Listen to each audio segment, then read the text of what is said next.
শুনুন। সূচনার ডাকে খানিক হকচকিয়ে উঠল প্রণয়। হকচকানো কণ্ঠেই জিজ্ঞেস করল, এত চিৎকার কেন করছো? কতবার ডেকেছি তা শুনেছেন? সরি, খেয়াল করিনি। এতক্ষণ ধরে কি ভাবছিলেন? কিছু না। রাগ হ্যাঁ, তা বলবেন কেন? রাগ করছো? রাগ করতে যাব কেন?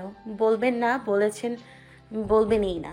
আমি তো আর আপনাকে জোর করতে পারবো না, কিন্তু আপনি ঠিকই জোর করেন। প্রণয়ের এবার হাসি পেল খানি। সে সোফায় বসেছিল আর তার সামনে দাঁড়ানো সূচনা। অন্যদিকে মুখ বাঁকিয়ে জায়গা করে দিল প্রণয়। তারপর হাত দিয়ে ইশারা করল সূচনা। বলল, বসো। সূচনা পূর্বের ন্যায় মুখ বাঁকিয়ে পড়ল, বসবো না। আরে বসো। আমি বসবো না এখানে। তাহলে আমার কোলে বসো। কি বলো, আসো। চোখ মেরে বলল প্রণয়। বিনা কোনো শব্দ প্রয়োগে ধপ করে বসে পড়ল প্রণয়ের পাশে। তার দিকে ঘুরে বসল প্রণয়। আলতো স্পর্শে মুঠোবন্দি করল সূচনার দুই হাত। সূচনা কিছুটা অপ্রস্তুত হয়ে পড়ল। এর মাঝে প্রণয় জিজ্ঞেস করল, তুমি আমাকে বিয়ে করতে রাজি হয়েছিলে কেন? হঠাৎ প্রগাঢ় প্রণয়ের। সূচনা থতমত খেয়ে গেল, সাথে ভীতি সৃষ্টি হলো মনে। হঠাৎ এই প্রশ্ন কেন করছে প্রণয়? এত অপ্রস্তুত হতে হবে না। ভয় পাচ্ছ কেন বলো? আব্বু কোথায়? বিয়ে করেছো বাবার কথায়, কিন্তু আমাকে কেন বিয়ে করেছো সেটা বলো। কয়েক মিনিটের নীরবতা, অতঃপর সেই নীরবতাকে দূরে ঠেলে দিয়ে সূচনা সহসা বলা শুরু করলো, আপনার সাথে প্রথম দেখা যেদিন হয়েছিল সেদিন আমার কাছে আপনি ছিলেন সম্পূর্ণ অচেনা, অপরিচিত একজন। কিন্তু দ্বিতীয়বারের দেখায় সে অচেনা বা অপরিচিতের ভাবটা আসেনি। আপনার কথাগুলো সহজভাবে বোধগম্য হয়েছে। আপনি আব্বুর অনেক বেশি পছন্দেরও, আর আব্বুর পছন্দের ওপর বা তার নেওয়ার সিদ্ধান্তে আমার সন্দেহ ছিল না, তাই রাজি হয়েছি। শুরুতে দ্বিমত করেছি, কিন্তু সেটা আপনাকে নিয়ে না। আমি এখনই বিয়ে করতে চাইনি, কারণ আমি ভেবেছিলাম আমি পারবো না সামলাতে। বিয়ে নামক এক বন্ধন, কত শত দায়িত্ব, এত কিছু নিতে পারবো না আমি, তাই। কিন্তু কিন্তু আপনি এই অবধি আলহামদুলিল্লাহ ভালোভাবে চলছে সবকিছু। সবকিছু ভালোভাবে চলছে? চলছে তো। মেনে নিতে পারছো? নীরবতা আবার, কিন্তু টিকল না বেশিক্ষণ। সূচনা স্বাভাবিকভাবে উত্তর দিল, একটু একটু সমস্যা হচ্ছে, কিন্তু আপনি সাহায্য করলে সেই সমস্যা আরো হবে না। আমার একার চেষ্টাই হবে? একা কেন, আমিও করব। বেশ, তবে চলো চেষ্টা করি। ছি। আরে মজা করছি, কিন্তু আস্তে আস্তে হবে তো। আপনি এ কথা জিজ্ঞেস করেছেন কেন সেটা বলেন। এমনি। তুমি আমার কথাগুলো বুঝেছিলে, কারণ বুঝতে এফোর্ট দিয়েছো বা মন দিয়ে শুনেছো। কিন্তু ইরা মুগ্ধর কথাগুলো বুঝতে পারছে না, বোঝার চেষ্টাই করছে না। তার মতে সে যা ভাবছে, তা যা দেখেছে একমাত্র সত্যি, কিন্তু সত্যি সেটা না। বোঝাবে কে? একটু সময় দিন, ধৈর্য ধরতে বলুন ভাইয়াকে, সব ঠিক হয়ে যাবে ইনশাল্লাহ। হুম। আচ্ছা, ইরা আপনার বোন, সেটা ভাইয়া আগে জানতেন না? না, মুগ্ধ আর আমি কলেজ থেকে একসাথে আছি, কিন্তু আমাদের মধ্যে পরিবার নিয়ে আলোচনা হতো না। দুজনই পড়া নিয়ে ব্যস্ত থাকতাম। আমার বোন আছে সেটা জানতো, কিন্তু ইরাই যে আমার বোন তা জানতো না। কয়েকদিন বলেছে তার একজনকে ভালো লাগে, কিন্তু জিজ্ঞেস করলে বলতো একতরফা। ভাই ওই দিক থেকে সাড়া পাই, তারপর বলবো। মুগ্ধই কোনোভাবে জানতে পেরেছে যে ইরা আমার বোন, আর সেদিনই আমাকে জানিয়েছে। আপত্তি জানালেন না কেন? কারণ মুগ্ধ যে, তাই। মুগ্ধর জায়গায় অন্য কেউ হলে জানাতাম, কিন্তু মুগ্ধকে আমার থেকে ভালো চিনে না কেউ। আচ্ছা। হুম। শুনুন, আমার মাথায় বুদ্ধি এসছে একটা। তোমার মাথা মোটা মাথায় বুদ্ধিও আসে? বাহ বাহ। অপমান করছেন? না তো, প্রশংসা করলাম। প্ল্যান বলো। বলবো না। বলবে নাকি? প্রণয়ের চোখ রাঙানিতে দমে গেল সূচনা। মুখ ভার করে বলল, আরে বলছি বলছি। ঘুমাও না কেন? বিছানার ওপর এক কোণে দুই পা ভাঁজ করে বসে আছে সূচনা। 12:30টার বেশি বাজে রাত। সূচনার হাতে থাকা ফোনে সময় পরখ করছে মিনিট কয়েক পর পরই, আর বিরক্তিতে ছেয়ে যাচ্ছে মুখ। প্রণয়ের প্রশ্ন কানে আসতেই তার দিকে তাকিয়ে সূচনা জবাব দিল, আর্জেন্টিনা আর পোল্যান্ডের ম্যাচ আছে না? প্রণয় বুঝি অবাক হলো নাকি ভান করলো শুধু, কে জানে, কিন্তু অবাক হওয়ার ভঙ্গি করে জিজ্ঞেস করলো। তুমি ফুটবলও দেখো? সূচনা ভাবলেই সিন ভাবে বলল। না দেখার কি আছে, আব্বু আর আমি একসাথে খেলা দেখতাম। শুধু ফুটবল বিশ্বকাপই না, বিভিন্ন ক্লাবের ম্যাচগুলো দেখতাম। আম্মু তো ঘুমে বিভোর থাকতো, আর এদিকে আমি আর আব্বু রাতে বসে বসে খেলা দেখতাম। ক্রিকেটও দেখি আমি। বাহ বাহ, এটা তো জানতামই না। কারণ আগে কখনো জিজ্ঞেস করিনি। ফেসবুকে একটা পোস্ট দেখেছিলাম জানো। না বলে জানবো কিভাবে? ছি। শোনো তাহলে চুপচাপ। পোস্টটা ছিল, তোমরা মেয়ে, তোমরা খেলবে ছেলেদের মন নিয়ে, তোমরা কেন খেলা নিয়ে মাতামাতি করবে। ছি, কি সব স্যাচরামো কথাবার্তা।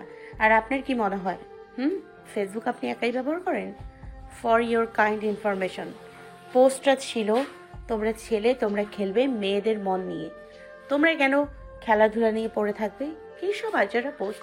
ছেলেরা খেলা নিয়ে থাকবে না তো কে থাকবে? যত সব। আপনার সাথে আমি এগুলো নিয়ে কথাই বা বলছি কেন? সরুন সরুন, খেলা শুরু হয়ে গেল। বিছানা থেকে তড়িঘড়ি করে উঠে সোফায় বসে ল্যাপটপ অন করলো সূচনা।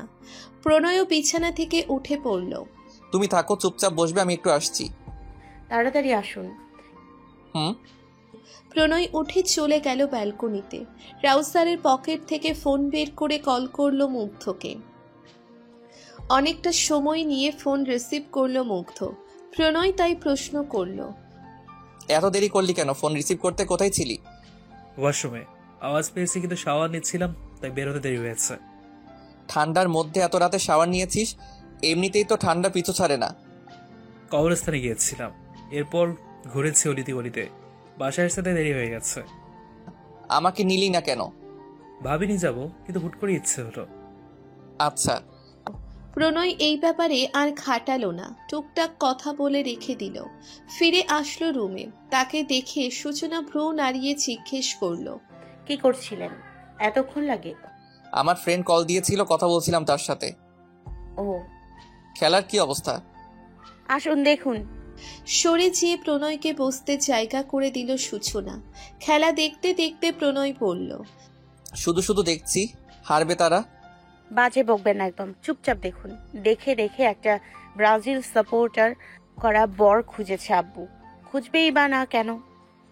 সেও তো ব্রাজিল সাপোর্টার, তাই খুঁজেছে একটা অমনি। শেষের কথাগুলো বিড়বিড় করে বললেও প্রণয় একেবারে পাশে থাকাই শুনে ফেলেছে সে। ল্যাপটপের স্ক্রিনে চোখ রাখতেই প্রণয় বলল, ফর ইয়োর কাইন্ড ইনফরমেশন, আমি আর্জেন্টিনার সাপোর্টার। সূচনা চট করে প্রণয়ের দিকে তাকালো। খুশিতে আটখানা হয়ে বলল, সত্যি? উফ, কি যে শান্তি লাগছে। এতদিন আব্বু আমি একসাথে খেলা দেখলেও দুজন দুই টিমের সাপোর্টার ছিলাম। আব্বুকে তো আর বেশি কিছু বলতে পারতাম না, চুপচাপ খেলা দেখতে হতো। এবার জমবে বেশি, আপনি আর আমি একসাথে মিলে খেলা দেখব, ভাবতেই ভাল লাগছে। সত্যি? দাঁত দিয়ে নখ কামড়াচ্ছে সূচনা। হাফ টাইম পার হয়ে গেছে, অথচ গোল হয়নি। এখনো টেনশনে বেচারির কাদো কাদো অবস্থা। আজকে হারলে যে সাদা আকাশি রঙের জামাটাই ফুটবলে আর রাজত্ব করতে দেখা যাবে না মেসিকে। এই এক কারণে কান্না করে দিবে দিবে অবস্থা সূচনার। কিন্তু তার চিন্তার অবসান ঘটল। গোল হয়েছে। খুশিতে লাফিয়ে উঠে চেঁচিয়ে উঠতেই মুখ চেপে ধরল প্রণয়। বলল, মাথা খারাপ হয়ে গেছে, চেঁচাচ্ছ কেন? সূচনা চুপ। বলছো না কেন? সূচনা এবারও চুপ। সূচনার মুখের উপর নিচের হাত দেখে মাথায় আসলো প্রণয়ের। বলবে কি করে? মুখ তো আটকে রেখেছে। হাত সরিয়ে দিল প্রণয়। সূচনা দাঁত কিরমির করে বলল, মুখ চেপে ধরলে বলবো কি করে? প্রণয় কাছুমাছু করে বলল, খেয়াল ছিল না? আপনি কথায় কথায় মুখ চেপে ধরেন কেন এত? কবে যেন দম বন্ধ হয়ে উপরে চলে যায় আমি। বাজে না বকে খেলায় মন দাও। খেলায় মনোযোগ দিল দুজন, কিন্তু চিন্তা এক রত্তিও কমেনি। একটা গোল যে কোনো সময় শোধ করে দিবে, আর একটা গোল দিলে জয় নিশ্চিত। বলতে না বলতেই দ্বিতীয় গোল। সূচনা চেঁচাবে সেজন্য তার মুখ চেপে ধরতে উদ্যত হলে প্রণয়কে থামিয়ে দিল সূচনা। বলল, চেঁচাবো না, চিল। গুড। বাঁশি বেজে উঠল রেফারির। খেলা শেষ। উল্লাসে মেতে উঠল পুরো দল। সাথে সূচনাও, তবে শব্দহীনভাবে। চোখ ঝাপসা হয়েছে তার আনন্দে। প্রণয়ের দিকে ফিরে তাকিয়ে খোঁচানির স্বরে বলল, হে হে, কি যেন বলেছিল হারবে, কই সে? প্রণয় বুঝল, বলল, আমি ওই কথা বলেছি তাই তো জিতেছে, না হলে হারতই। এ আসছে, অনেক হয়েছে, এবার অফ করেন, ঘুমাবো, আজকে শান্তির ঘুম ঘুমাবো। প্রণয় মুখ বাঁকিয়ে পড়ল, আর্জেন্টিনা জিতেছে তার জন্য এত শান্তি, আর পাশে যে কেউ অশান্তিতে আছে তার খবর কে রাখে? সূচনার মুখটা চুপসে গেল।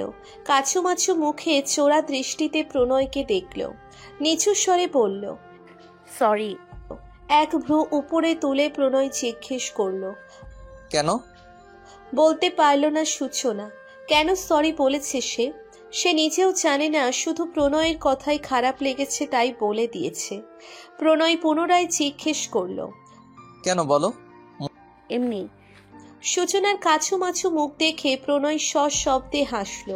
হাসি বজায় রেখেই বলল, মজা করছিলাম আমি, মেয়ে তুমি বড়ই বোকা। বিনিময়ে জোরপূর্বক হাসল সূচনা। বলল, ইরার ব্যাপারটা নিয়ে টেনশন করছেন, করিয়েন না। আমি যে প্ল্যান করেছি তাতে কাজ হয়ে যাবে ইনশাল্লাহ। আর না হলেও আরেকটা রাস্তা খুঁজে নেব ইনশাল্লাহ। বিশ্বাস রাখুন। আছে, থাকবে না কেন? রাত 3টা বাজে এখন, বাদ দাও এসব, ঘুমাও। হ্যাঁ। কুয়াশার চাদরে মোড়া সকাল। সূর্যের মুখদর্শন হয়নি এখনো। কুয়াশার চাদরে লুকিয়ে আছে বোধহয়। বলা হয় শীত হিমশীতল ঋতু বিবর্ণও বটে। ব্যালকনিতে দাঁড়িয়ে চিন্তিত ভঙ্গিতে বাইরের দিকে তাকিয়ে আছে সূচনা। চিন্তার কারণ ইরা। এই মেয়ে আবার রুমে লেগে গেছে আগের মতো। তাকে বোঝাতে হবে সব প্ল্যান অনুযায়ী, কিন্তু সে তো কথাই বলছে না। কি এত ভাবছো? আচমকা করা প্রশ্ন। কিঞ্চিত কেঁপে উঠল সূচনা। পাশ ফিরলে দেখা মিলল প্রণয়ের। তাদের দৃষ্টি এক হলো না। প্রণয় সামনের দিকেই তাকিয়ে। সূচনাও পুনরায় সামনে তাকালো। স্বাভাবিক কণ্ঠে শুধালো, ভাবছি ইরার সাথে কিভাবে কথা বলবো। এত প্রেশার নিও না, আমি কথা বলবো নি। আপনি জানেন, সেটা জানার পরেও মুগ্ধর ওপরে এতটা খেপেছেও। এখন যদি আপনি তাকে বোঝাতে যান, ব্যাপারটা কেমন দাঁড়াবে বুঝতে পারছেন? তা ঠিক বলছো, কিন্তু করবে কি? আমিই বলবো সুযোগ বুঝে। ঠিক আছে, আমি অফিসে যাব আজকে, আসো। সব গুছিয়ে দিয়েছি আমি। তো তো কি? প্রণয় চোখ পাকিয়ে তাকাতেই সূচনার যা বোঝার বোঝা হয়ে গেল। দ্রুত পা মেলালো প্রণয়ের সাথে। যাওয়ার আগে আগের ন্যায় কথাটা বলাতে সূচনাকে বলতে হয়নি। সূচনা দরজায় দাঁড়িয়ে নিচ থেকেই বলেছে, যে তাড়াতাড়ি আসুন। বিনিময় মুচকি হেসে বেরিয়েছে প্রণয়। দুপুর 1:30। লাঞ্চ টাইমে মুগ্ধকে কল করলো প্রণয়। রিং হচ্ছে। একবার, দুইবার, তিনবারের সময় রিসিভ করলো মুগ্ধ। হ্যালো। বিরস্ব কণ্ঠ মুগ্ধর। যদিও সে স্বাভাবিকভাবে কথা বলার চেষ্টা করলেও প্রণয় ধরে ফেলবে, তাই চেষ্টা করাটা বৃথা। কেমন আছিস? ঘোর ভাঙল মুগ্ধর। বলল, আলহামদুলিল্লাহ, তুই? আলহামদুলিল্লাহ। ফ্রি আছিস আজকে? এখন কোথায় তুই? ডাক্তার আনান সিদ্দিকের মার্ডার কেস নিয়ে একটু ব্যস্ত। Murder case? সে না সুইসাইড করেছে? ভেবেছিল, কিন্তু ইনভেস্টিগেশন করে দেখা গেছে উনি সুইসাইড করেননি। সেটা নিয়েই কাজ চলছে। ও আচ্ছা, খুনিকে পেয়েছিস? পেয়েছি। আচ্ছা, ভালো কাজ করছিস। তুই দেখা করতে পারবি? আজকে হ্যাঁ পারবো, কিন্তু বিকেল হবে। সমস্যা নেই। ঠিক আছে, তাহলে সময় আর জায়গা বলে দিস। আচ্ছা। ইরা মুগ্ধ চট্টগ্রাম চলে যাচ্ছে একেবারের জন্য। জানালার কাছে বই হাতে বসেছিল ইরা। হাতে বই থাকলেও দৃষ্টি ছিল বাইরে, আর মন সে তো অন্যের পাড়াতেই পড়েছিল। আনমনা হয়ে বসে থাকা ইরার কানে উক্ত কথাটুকু আসতেই সে তড়িৎ গতিতে সামনে তাকালো। সোনার ফুল মনে করে আবার জিজ্ঞেস করলো, কি বললে? বুঝিনি। মুগ্ধ পুলিশে জয়েন হয়েছে, তার জন্য চট্টগ্রাম চলে যাচ্ছে একবারে। বুক ধক করে উঠল ইরার। কোনো মতে জিজ্ঞেস করলো, একেবারে চলে যাবে মানে? আর ফিরবেন না? আর তোমাকে কে বললো? তোমার ভাইয়া বলেছেন একবারেই চলে যাবে, কিন্তু কবে ফিরবেন বা আদৌ কখনো ফিরবেন কিনা তা বলেননি। ইরা এবার আর পারল না। জানালার ধার থেকে উঠে এসে সূচনার সামনে দাঁড়িয়ে পড়ল। কান্না করে দিল একদম। ভাঙা কণ্ঠে বলল, একেবারে চলে যাবেন কেন ভাবি? আমার কি হবে তাহলে? আমি থাকবো কিভাবে? কেন? তুমি থাকতে পারবে না কেন? সে তো তোমার কেউ না। ভাবি, তুমিই তো বলেছো কালকে আমি দেখা করবো ওনার সাথে। ওনাকে সামনে আসতে না করেছিলে কাল, আর তোমার মনে হয় সে তোমার সাথে দেখা করবে? আমি মাপ চাইবো, দরকার হয় তবুও দেখা করব। সে মাফ করে দেবে? জানি না, আমি কিচ্ছু জানি না, শুধু দেখা করবো ওনার সাথে। আমি কিছু জানি না। ভাবি প্লিজ।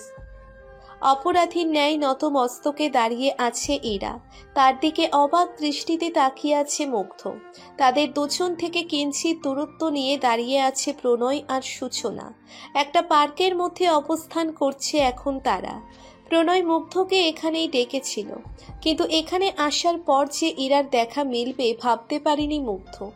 অবাকের পাশাপাশি প্রশ্নও জাগছে, ইরা কেন এসেছে এখানে। আকাশ কুসুম ভাবতে ভাবতে অন্যদিকে মুখ ঘুরিয়ে থমথমে গলায় মুগ্ধ জিজ্ঞেস করল। আমাকে এখানে কেন রেখেছিস প্রণয়?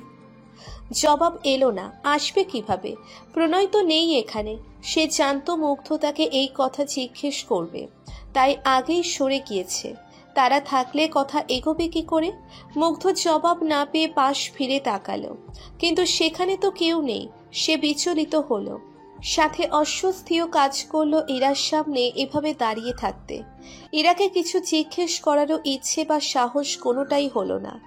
যদি আবার কিছু বলে দেয়, যা তার জন্য শোনা আর মানা কষ্টসাধ্য। মুগ্ধ চুপ করে থাকলো। স্বরের নীরবতা টিকে থাকলেও হৃৎকমলে শুরু হলো ঝড়। মুগ্ধর হৃদস্পন্দন বেড়ে গেল কয়েক গুণ। ইরার আচমকায় চাপটে ধরেছে তাকে। আচামক ঘটা ঘটনায় ভরকে গেল মুগ্ধ। পিছিয়েও গেল 2-3 কদম। তড়িঘড়ি করে ইরার 2 বাহু ধরে সরানোর চেষ্টা করতে করতে বলল, মিস ইরা, কি করছেন এসব? ছাড়ুন। ইরার হেলদোল নেই কোনো। মুগ্ধ কয়েকবার তার কথার পুনরাবৃত্তি করল, কিন্তু ইরা তার মতোই চাপটে ধরে রেখেছে মুগ্ধকে। অনবরত কান্না করছে ইরা। মুগ্ধ এতক্ষণ হাত শক্ত করে মুঠ করে রেখেছিল, কিন্তু ইরার বেহাল দশা তার মনকে অশান্ত করে দিয়েছে একদম। প্রেয়সীর এমন কান্না তার বুকের ভেতরে শুরু হওয়া ঝড়কে তীব্র হতে তীব্র করেছে। মনকে শক্ত করে রাখতে পারেনি, মুঠ করা হাত তার নরম হয়েছে। আস্তে আস্তে যেতে যেতে ইরার পিঠের উপর যেয়ে থেমেছে হাত জোড়া। তার হাতের স্পর্শ পেয়ে যেন ইরা মোমের ন্যায় গলে গেল। কান্নার পরিমাণ বাড়ল। এতক্ষণ নিঃশব্দে কান্না করলেও এবার সুর উঠে গেল কান্নার। হেঁচকি তুলে দিল কান্না করতে করতে। মুগ্ধ 2 বাহু ধরে সোজা করে দাঁড় করালো ইরাকে। 2 গালে হাত রেখে কোমল গলায় জিজ্ঞেস করলো,